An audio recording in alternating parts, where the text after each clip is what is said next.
ओम। आर्य कन्या inter college Prayagraj, Shrimati Mau Basu. हम लोग पढ़ रहे थे कक्षा 7 का विज्ञान, जिसमें हम लोग पहले पाठ का ही पढ़ाई कर रहे हैं। अभी पहले पाठ का ये दूसरा भाग है, इसे में हम लोग आगे पढ़ेंगे।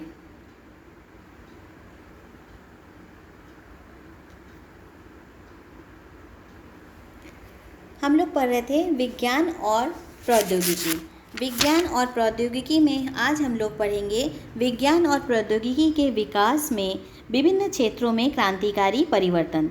सबसे पहले हम लोग पढ़ेंगे औद्योगिक क्रांति। औद्योगिक क्रांति मतलब उद्योग धंधे के क्षेत्र में जो हम लोग सफलता प्राप्त किए हैं, बहुत सारी उन्नति हुई है, इसके बारे में हम लोग पढ़ेंगे। आज हमारे देश में छोटी छोटी मशीनों से लेकर बड़ी बड़ी मशीनों का निर्माण हो रहा है। रेल इंजन, हवाई जहाज, छोटे बड़े वाहन, बड़े बड़े जलपोत, उत्पादक मशीनें, मशीनों की तैयारी करने वाली बड़ी बड़ी भारी मशीनें, ये सब आजकल हमारे देश में ही बनने लगे हैं। लड़ाकू विमान, युद्धपोत, पनडुब्बी, विभिन्न प्रक्षेपास्त्र, विमानवेदी तोपें, टैंक आदि का निर्माण में हम आत्मनिर्भर हैं।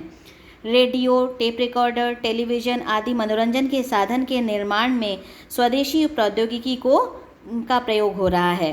सूचना प्रौद्योगिकी के क्षेत्र में भी भारत जो है अग्रणी भूमिका निभा रही है। औद्योगिक क्षेत्र में भारत का स्थान विश्व में 6 प्रमुख राज्यों में है।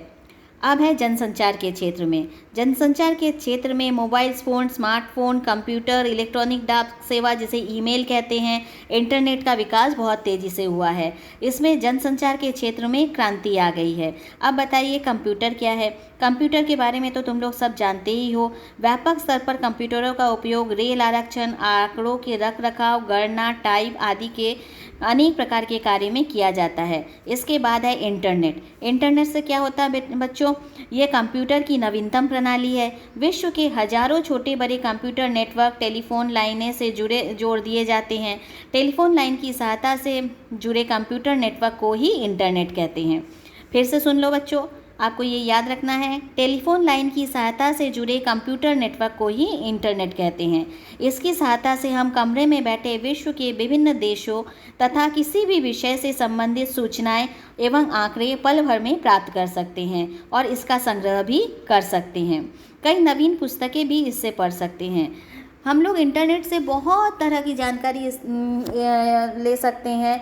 जो भी हमें नहीं पता, आजकल हम लोग इंटरनेट के माध्यम से सब कुछ हम लोगों को गूगल और इंटरनेट से पता हो जाता है। पहले ज़माने में क्या होता था, हम अपने माँ बाप से पूछते थे या भाई बहन से पूछते थे, बड़ों से पूछते थे, शिक्षकों से पूछते थे और उनके पास जितना नॉलेज है वही हमको मिलता था। लेकिन आजकल इंटरनेट के माध्यम से पूरे विश्व भर में जो भी है सारी सच्चाई हमें पता चल जाती है।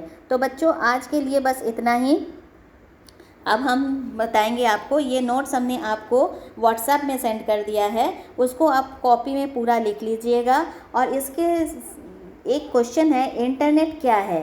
ये आपकी किताब की ही क्वेश्चन है। इसके आंसर में, उत्तर में आप देखिए, यहाँ इंटरनेट में हमने पूरा पैराग्राफ ही इसमें उत्तर नंबर 1 डाल दिया है। उत्तर 1 ये आपको यहाँ पे टिक कर लेना है।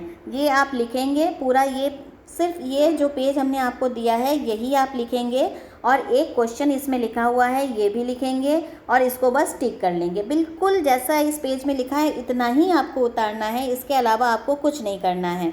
बस आपको उतारना है, समझना है और इसको याद कर लेना है। ठीक है बच्चों, तब तक के लिए खुश रहो, सुरक्षित रहो, पढ़ते रहो और स्वस्थ रहो।